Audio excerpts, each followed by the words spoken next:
ہندوستان میں ایک ایسا دور آیا ہے جو ہمارے علم میں اس سے پہلے کبھی نہیں آیا.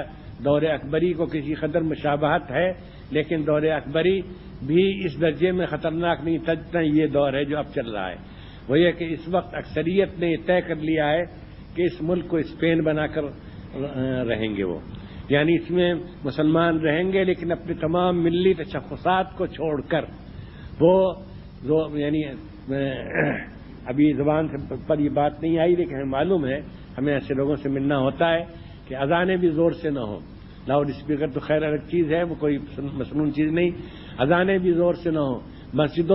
مسجدوں کی کثرت بھی اور مسجدوں کا جائے وقوع بھی اور مسجدوں کا وجود بھی خطرے میں ہے. اور بابری مسجد کے ساتھ جو واقعہ پیش آیا اس نے اس کے راستہ کھول دیا ہے.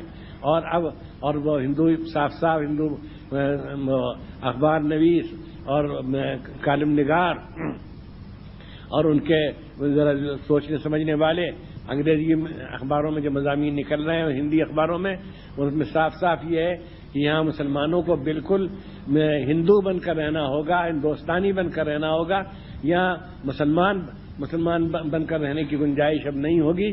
وہ لباس میں، صورت شکل میں اور زبان میں اور رسم الخط میں اور تہذیب میں، سب میں ان تمام امتیازی خصوصیات سے دستبردار ہو جائیں جن سے یہ معلوم ہوتا ہے دور سے کہ یہ مسلمان ہے، یہ کہا جائے کہ یہ مسلمان ہے. اس وقت سب سے بڑا اس فتنے کو روکنے کے لیے سب سے بڑی طاقت جو ہو سکتی ہے وہ علماء کی ہو سکتی ہے، وہ ہمارے فضلائے مدارس کی ہو سکتی ہے کہ وہ جہاں کے رہنے والے ہوں وہاں کی مسجدوں میں تقریر کریں، جمعے کے دن تقریر کریں، عیدین میں تقریر کریں، خوشیوں کے موقع پر تقریر کریں، نکاح وغیرہ کی مجلسوں میں تقریر کریں کہ ہم کو اپنے پورے ملی تشخص کے ساتھ اس ملک میں رہنا ہے، کسی ایک چیز کو نہیں چھوڑنا ہے.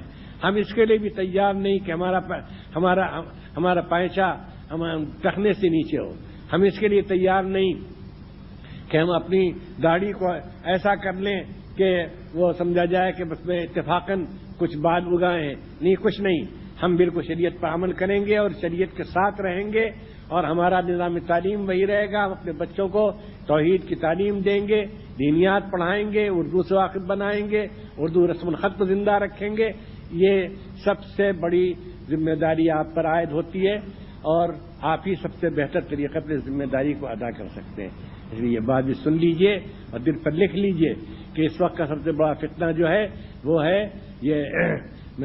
یہی متحدہ کلچر اور ملی تشخص سے دستبردار ہونا. اور افسوس کی بات یہ ہے کہ ہمارے دینی حلقے یا علمی حلقے کے بعض لوگ بھی جو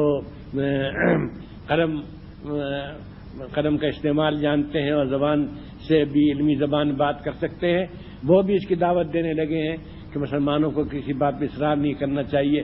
اور پرسن اللہ کے سلسلے میں جو اصرار کیا اور سپریم کورٹ کے فیصلے کے خلاف، یہ بھی ایک غلطی تھی. مسلمانوں کی خامخواہ کے لیے ہندوؤں میں ایک رد عمل پیدا ہوا اور وہ سمجھے کہ مسلمان بہت تنگ دل تنگ نظر ہیں.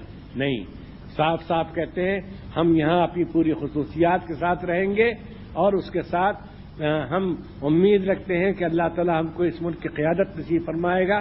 اس لیے کہ اس ملک کی آبادی کوئی عنصر اس نے اپنے کو اس قابل نہیں رکھا کہ وہ اس ملک کو بچائے خطرے سے. سب دولت پرست ہیں، مادہ پرست ہیں، نفس پرست ہیں، طاقت پرست ہیں، اقتدار پرست ہیں، جہاں پرست ہیں. اس لیے ہم عزت کے ساتھ رہیں گے، ہم اپنے تشخصات کے ساتھ رہیں گے، لیکن عزت کے ساتھ رہیں گے، سر اونچا کر کے چلیں گے.